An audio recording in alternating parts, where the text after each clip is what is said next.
Assalamualaikum warahmatullahi wabarakatuh. Alhamdulillahirrabbilalamin. Puji syukur kehadirat Allah subhanahu wa ta'ala yang telah memberikan nikmat kepada kita semua, sehingga kita dapat melakukan pembelajaran secara daring dalam keadaan sehat tanpa kurang suatu apapun. Salawat serta salam dengan ucapan Allahumma sholli ala sayyidina Muhammad selalu kita limpahkan kepada junjungan kita Nabi Agung Muhammad Rasulullah Shallallahu Alaihi Wasallam, yang dimana hanya kepada beliaulah kita ikuti semua sunnah-sunnahnya. Anak-anakku yang saya banggakan, kali ini kita akan belajar seni budaya, yaitu dengan tema seni musik. Mungkin di antara kalian sudah tidak asing ya dengan seni musik, tetapi kali ini kita akan belajar apa sih sebenarnya seni musik itu. Pertama kali kita akan belajar tentang pengertian musik. Apa ya musik itu? Musik adalah suatu bentuk mengekspresikan diri yang dituangkan melalui susunan tinggi rendah nada yang memiliki unsur-unsur musik dan disusun secara musikal. Sekarang kalian sudah makin mengerti ya apa itu pengertian dari musik. Selain itu, musik juga memiliki beberapa fungsi. Di antaranya adalah fungsi musik sebagai hiburan. Yang dimaksud fungsi musik sebagai hiburan adalah musik memiliki fungsi untuk menghibur. Contohnya di program televisi itu ada program seni musik atau kompilasi-kompilasi tentang musik-musik modern atau yang terbaru. Kemudian selain itu juga ada konser musik. Misalnya kalau zaman dahulu itu ada konser musik itu di lapangan-lapangan atau di stadion di zaman sekarang ini. Kemudian fungsi musik yang kedua adalah fungsi sebagai sarana upacara. Dan biasanya ini dibawakan pada saat upacara, contohnya upacara bendera ataupun upacara adat istiadat. Nah, dengan adanya musik tersebut, iringan lagu-lagu atau lagu-lagu dalam upacara tersebut jadi lebih semangat, menjadikan lebih semangat.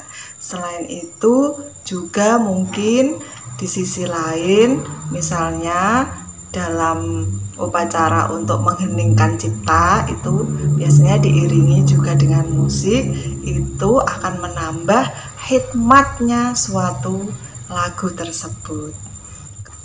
Fungsi musik yang ketiga adalah untuk sebagai sarana pendidikan. Musik sebagai sarana pendidikan itu biasanya diciptakan untuk mendukung proses belajar mengajar. Contohnya misalnya musik ciptaan A.T. Mahmud, Balonku Ada 5, itu kan memberikan wawasan agar anak itu mudah mengerti dalam suatu pembelajaran. Kemudian fungsi musik yang keempat adalah sebagai pengiring suatu pertunjukan. Fungsi musik yang keempat adalah sebagai pengiring suatu pertunjukan. Misalnya kalian bisa lihat pada pertunjukan teater atau musikal yang lain itu kan menggunakan musik. Dan pada saat itu musik berfungsi untuk menambah atau mengekspresikan suasana. Bisa suasana sedih misalnya dengan musik-musik yang melo, ataupun suasana gembira dengan musik-musik yang semangat. Kemudian fungsi musik yang kelima adalah sebagai ilustrasi.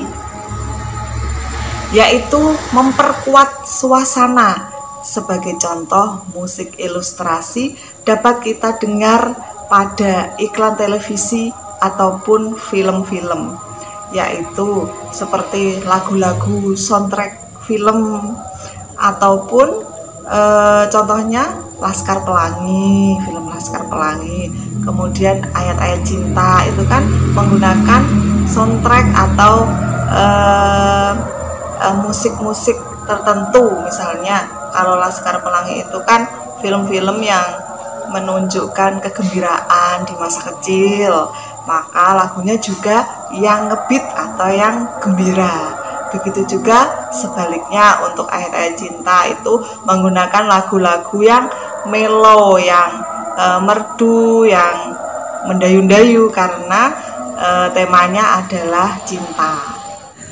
Selanjutnya, untuk fungsi musik yang keenam adalah digunakan sebagai terapi. Biasanya fungsi musik ini digunakan untuk terapi pengobatan ataupun terapi otak yang biasanya diberikan kepada ibu yang sedang hamil. Biasanya diperdengarkan musik-musik klasik yang merangsang pertumbuhan kecerdasan otak bayi. Anak-anakku sekalian, cukup sekian dulu. Nanti kita akan lanjutkan di pertemuan berikutnya. Silahkan diresum apa yang saya sampaikan kali ini, kemudian kirim ke WA saya. Salam sehat. Wassalamualaikum warahmatullahi wabarakatuh.